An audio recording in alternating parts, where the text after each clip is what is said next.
En el 2020 aprendimos que el amor y la solidaridad, esas son las fuerzas que nos mueven. En Coop Mam somos parte de tus experiencias y sueños. El futuro es ahorra. Cooperativa Mamoncito, deposita tu confianza.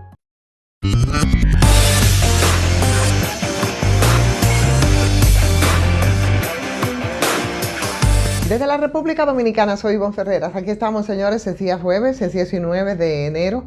Licey campeón, el que gana es el que goza. Yo, que no soy una fanática, créanmelo, aunque a veces me pongo un poco a bromear, yo lo que creo es que hay que felicitar al béisbol dominicano. Sí, hay que felicitar al béisbol, hay que felicitar a todos esos atletas, no importa de cuáles son los equipos a los que pertenezcan. Ahora ya nosotros vamos a la Serie del Caribe, a Venezuela, ¿verdad? Que es donde se va a celebrar en este año. Y ahí entonces lo que se va a hacer es buscar a los mejores de todos los equipos. Y entonces ahí somos simplemente dominicanos que vamos a representar al país en otro lugar. Por tanto, mis felicitaciones, claro que sí, al equipo del Licey, pero sobre todo al béisbol en definitiva.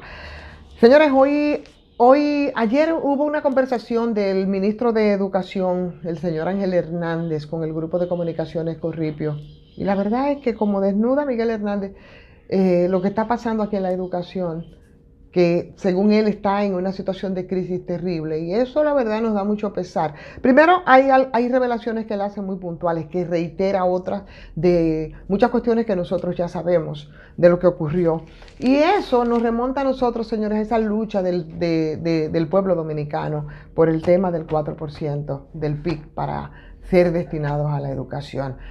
Primero fue la lucha previa para que se aprobara la ley. Se aprobó la ley y Leonel Fernández primero y Hipólito Mejía después, y luego de nuevo Leonel Fernández, nunca quisieron aplicar el 4% del PIB para la educación, en una franca violación a la ley. Finalmente la gente tuvo que salir a la calle. La presión obligó a que tengan que aplicarse.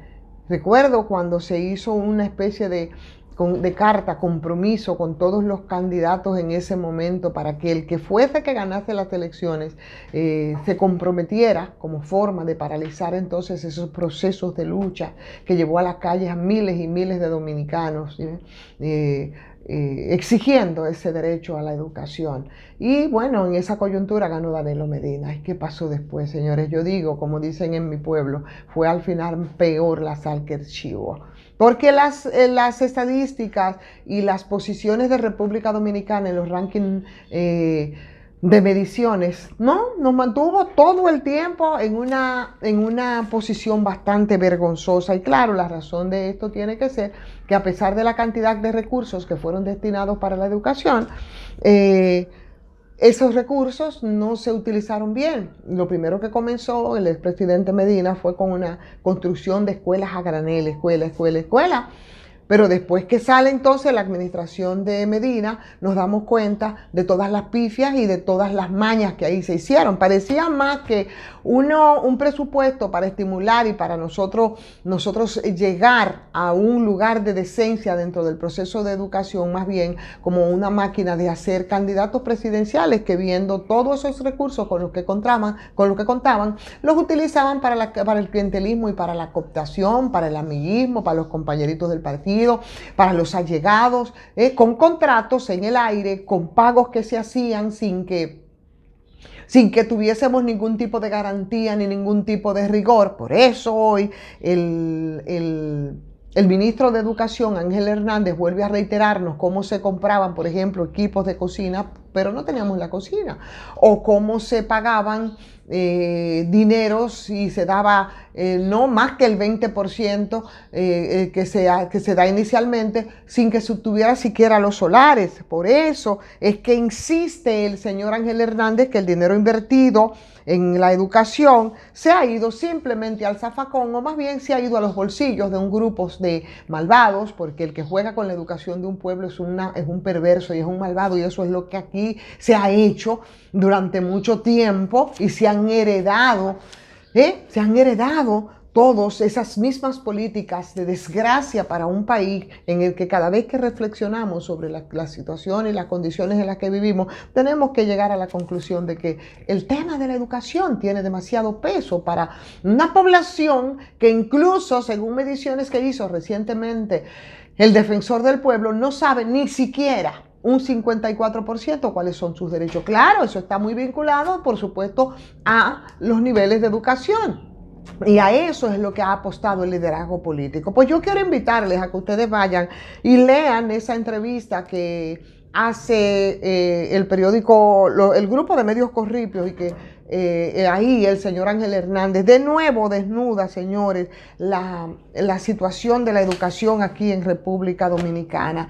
¿Qué nos preocupa? Bueno, dicen ellos como autoridades muchas cosas, pero señores, garantizar la inversión del Ministerio de Educación para que vaya a los centros educativos. ¿Qué pasó dentro de los intentos que se hizo anteriormente con el tema de que Quisqueya aprende contigo? Bueno, los resultados no son los deseados ni mucho menos los anunciados, pero tenemos que hacer una diferencia dentro de esa población que está vinculada al tema de la lectoescritura y la educación ya vista más ampliamente. ¿Cuántas cosas hay que cambiar? Muchas, empezando por los métodos, empezando por la formación de los maestros, porque en las escuelas hay que definitivamente empezar a enseñar a que los muchachos y las muchachas aprendan a pensar, que será la única herramienta con la que ellos podrán tener acceso al conocimiento y tendrán acceso a la enseñanza. Se va a retomar la misión de la escuela, que va a implicar mucha responsabilidad en todos los niveles. Y mientras eso ocurre, tú te encuentras un sindicato de los maestros, ¿sí? Un sindicato bastante poderoso en términos económicos, que de lo que te está hablando es de huelga, huelga y más huelga para una educación que está débil, porque aquí la educación ha servido para la corrupción, para el robo, para la estafa, para el crimen, porque que roba la posibilidad de conocimiento de una población es un criminal, y mucho más si lo hace con mucha conciencia para tener arrodillada a una población que sea incapaz no de defender, sino siquiera identificar cuáles son sus derechos.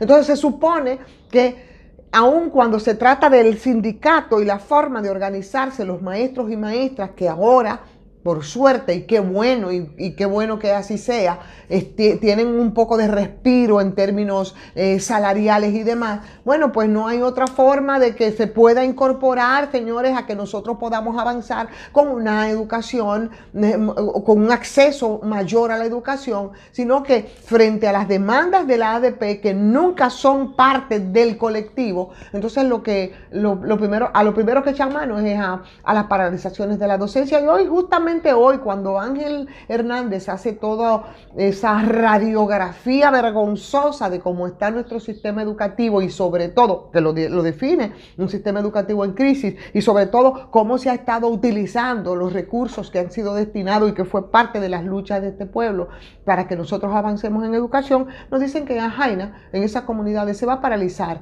la docencia. Claro, estamos hablando de la docencia donde van los infelices, los mentados ningunos ninguneados, a los que yo me refiero, que son a los desheredados de la fortuna, a los que no tienen esas capacidades para ir a educar a sus hijos a centros privados, que no son más que un producto precisamente de lo que ha sido, señores, lo que ha sido la desgracia y la derrota de la educación pública aquí en República Dominicana. Esos, los maestros, las maestras, también pueden mandar a sus muchachos a las escuelas privadas. Ellos, entonces, paralizan la docencia por cualquier situación, ahí en las escuelas públicas donde van la mayoría de los dominicanos, que son los pobres.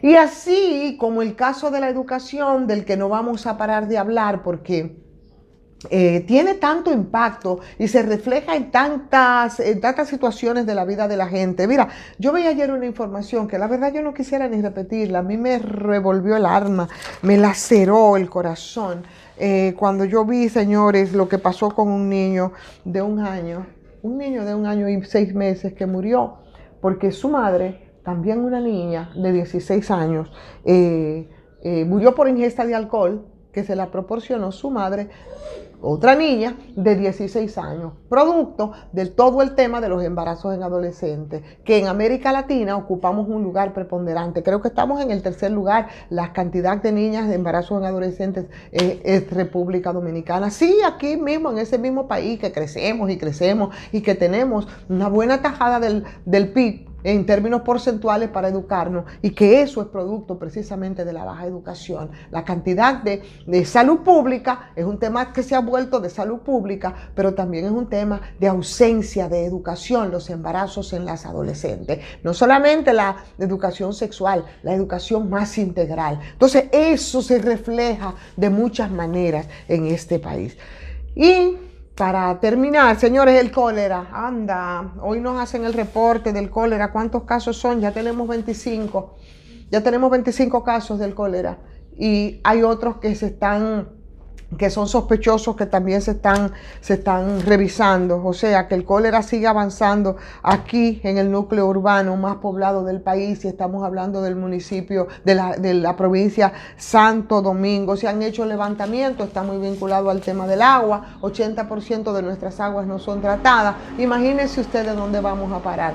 Tú ves que no tienen esa preeminencia ahora mismo en los medios de comunicación. Vamos, nos va desbordando poco a poco aquí en Santo Domingo Este, ahí en Villa Liberación, cerca frente al Almirante. Fueron 3 casos sospechosos, una persona que murió también, y no quisiéramos tener que retomarnos como comenzó en el año 2010, que fue bastante preocupante la proliferación del cólera en el país. Ya, final, señores, yo me quería referir al tema de los DGC. Hoy precisamente el periódico El Día hace un comentario en esa dirección. Ayer tuve una experiencia bastante amarga. Ya les voy a contar, pero lo voy a hacer en la transmisión de mañana, porque hoy el tiempo nos avanza. Les voy a relatar lo que me pasó en la Máximo Gómez con 27, con unos DGC, señores, que lo que ellos digan de esas gárgolas, ¿no?, que tú las ves escondidas en acecho y no para prevenir, y se inventan cualquier cosa, en muchos casos, contra los que tú no puedes, no tienes, no hay forma de ganarle,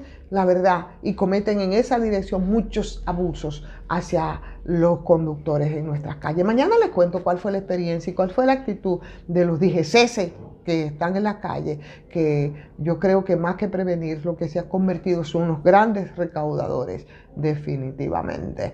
Agradecer como siempre a Farmacia GBC, 20% de descuento en todas sus sucursales, y sobre todo el agradecimiento a todos ustedes por el seguimiento que dan a estas transmisiones cada día. Hacemos el esfuerzo, queremos mantenernos al día, queremos plantear los temas para la discusión, para que se abran más. Pueden hacerlo y emitir sus opiniones a través de sus comentarios, tomados a bien, por supuesto, aunque se trate de disensiones. Yo creo que eso nos enriquece. Denle like si les gusta, y por supuesto compartan con otras personas, y si no se han suscrito, pues háganlo también a patreon.com. Soy Ivonne Ferreras.